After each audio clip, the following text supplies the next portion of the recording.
Marathon de Cheverny. Voilà, championne. Tu sais ce qui lui a... Les coureurs avaient pris leur habitude de venir. On a reçu la classe Perelkoff. Il reste avec l'équipe, et notamment toutes nos équipes françaises, avec les différents protocoles qui sont mis en place pour récompenser l'équipe la plus rapide. Tiens, on parlait de l'équipe française, on devrait retrouver dans les militaires. Je lui demande d'applaudir. Les Côtes d'Armor sont avec nous sur la grande scène. Ils sont 6 sur la grande scène départementale. Avec Théo Méal, coureur qui a gagné à la Saint-Laurent Espoir, qui brille à la flèche prélanaise sur le circuit du Mollet. Nous avons William Philippe, coureur né en 3 octobre, qui avait brillé sur la ronde finistérienne sur le Tour des Mauges, qui était bon rapide. William, tu l'emmènes sur les 200 km dans la poche avant, la poche arrière, ouais. Avec le petit sac, c'est lui qui porte ton bidon. Une distance de la sorte avec un parcours. Par les Barbeurs, qui avait gagné le prologue du Tour du Monde. Présence également de Sacha Bergot, comme ami offensif, le premier. Et ma force pour accueillir, merci médecin docteur, il revient accueillir le maillot de leader, le maillot orange de la route du Tour, mesdames, messieurs, avec l'équipe de cyclocross. Il avait terminé 7e d'un championnat du monde, le natif de Prague qui gagnait sur les routes du Mémorial Slack en Pologne. Nous avons Daniel Bras, coureur qui a 21 ans depuis le mois de mars, qui a été champion national chez les Espoirs, qui brille au Sarnande et à la course de la paix. Adam Bittman, natif de Prague, qui s'était révélé sur le 8 de Bladel aux Pays-Bas. Nous avons Matej Jalka, coureur de 31 ans qui terminait 2e sur les routes du circuit des Ardennes, un top 15 chez les moins de 23 ans. Nous avons la présence de Lucas Grieco, coureur vauclusien de 21 ans, qui a été vice-champion de France de VTT, qui a brillé sur les boucles du Haut-Var. Nous retrouvons Corentin Lequet, coureur 4e d'un championnat du monde de cyclocross chez les moins de 10. Devant, il brillait Val-Remé sur la route, au Carmosin ou à Ollières. Nous terminons avec Charles Marchandise, qui lui aussi avait débuté par le VTT, qui brillait cette saison à Sainte-Gabelle, excellent cyclocrossman également. Voilà la formation de l'AVC Aix-en-Provence-Dole, qui a gagné à l'Abitibi au Canada, qui gagnait à Ploué chez les juniors et qui gagnait aux plages vendéennes. Nous avons Benjamin Marais, le natif de Cholet, qui a gagné à Buxerolles, qui gagnait à l'Artois et qui s'illustrait sur des étapes aux Deux-Sèvres.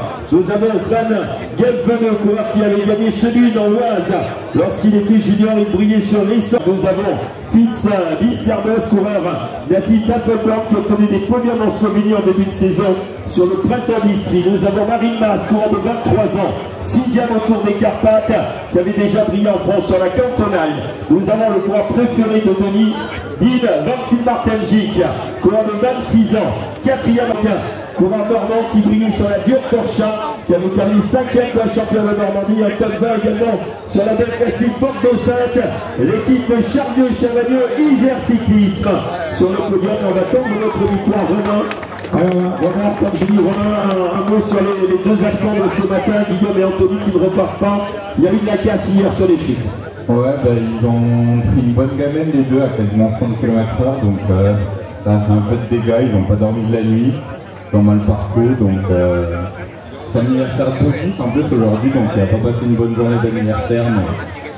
Excuse-moi, c'est l'anniversaire de qui aujourd'hui? C'est Anthony. Oui, on l'avait. C'est vrai que je l'avais. 25 ans aujourd'hui. Ouais. On aurait préféré le voir sur le vélo, le natif au Pontcharrat. Ouais, puis aussi pour Guillaume, il était place au général. Il marchait vraiment bien depuis le début de la semaine, donc c'était un peu chier. Ouais. Bon début de semaine, voilà. Ça, on va les voir aujourd'hui, hein. On y va, on va y aller. Alors, on avait une question, mais on va voir le temps. On verra tout à l'heure. On va accueillir la Hollande. On avait la Mepec Salaouat depuis l'Espagne, mais c'est la Mepec qui va passer les premiers. La Mepec Salaouat que nous allons saluer dans quelques instants. On a encore une formidable équipe et l'embauché que je vous demande d'applaudir très fort. Robert, ça a été un des attaquants de Jean Guillaume, le natif de la région de Rotterdam, qui avait obtenu de nombreux podiums sur les épreuves néerlandaises. Suède, ils avaient gagné il y a 2 ans à Vendôme, ils avaient encore brillé à Vendôme l'année dernière. C'est peut-être leur étape, l'équipe nationale de Suède sur le podium. C'est leur jour. Tu mets, ok. Ok, on va repartir avec une formidable équipe également que l'on a vu aux avant-dernières. C'est la COP Repsol que nous allons retrouver dans quelques instants. Voilà une équipe norvégienne que vous allez pouvoir applaudir très très fort, mesdames et messieurs. Les applaudissements pour la COP Repsol. Voilà la formation norvégienne avec Alvor Gidersen standard, coureur.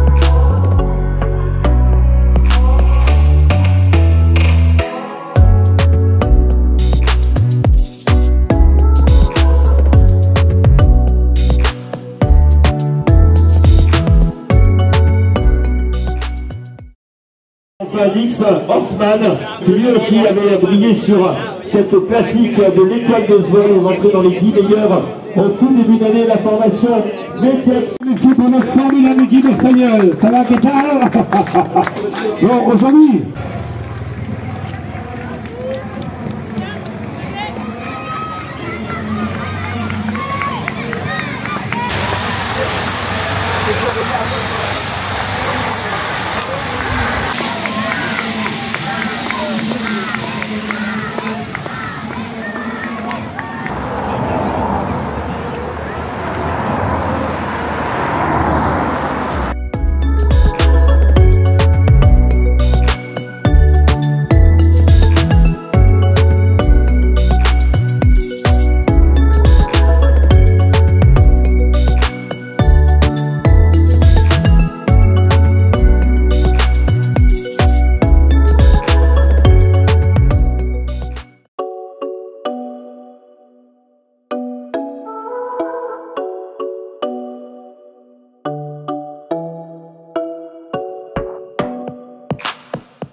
Salut à tous, c'est Kevin de Skoda Blois. Du coup, la troisième étape se termine pour le Tour du Loir-et-Cher. Donc, c'était donc une étape qui partait de Beauce-la-Romaine, Ouzouan-le-Marché et qui allait jusqu'à Naveil. Donc, cette étape s'est terminée au sprint et donc elle était remportée par un jeune de l'ITT Investment.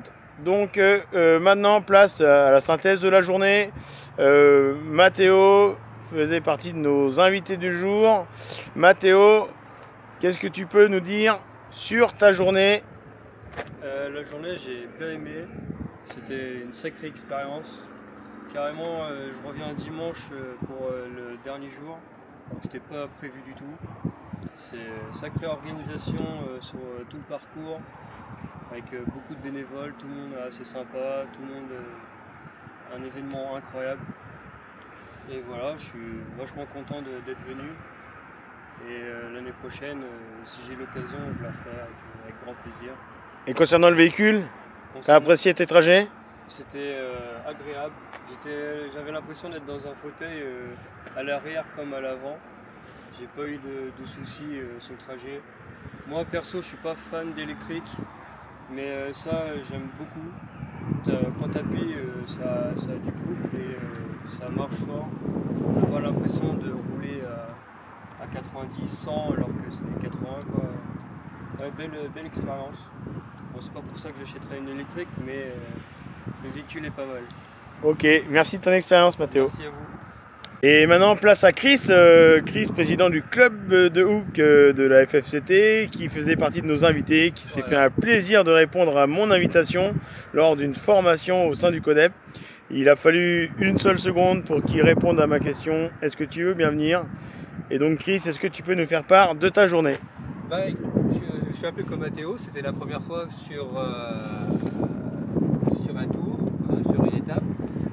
Très agréable, la météo était avec nous, une des plus belles journées de la semaine. Belle course, on s'est promené un peu sur différents spots de ravitaillement, donc on a pu voir en plusieurs passages les coureurs, ça allait très vite, donc une très belle expérience. Okay. Voilà. Concernant notre voyage en L-Rock, bien, moi je connais la voiture électrique, donc j'ai pas été surpris en soi sur le silence, le confort. J'ai voyagé à l'avant, j'ai voyagé à l'arrière, une bonne habitabilité, donc non, très bien. Voilà. Donc, je conseille l'achat de cette voiture. Voilà. Après, effectivement, il y a le coût budget, chacun voit. Voilà. Mais pour l'autonomie annoncée et l'habitabilité, ouais, c'est une très belle voiture. Et pour une prochaine occasion, si je te propose une invitation, tu reviendrais parmi nous? Ah ben bien sûr. Voilà. Je signe tout de suite. Ok, merci de ton expérience, Chris. Merci à toi.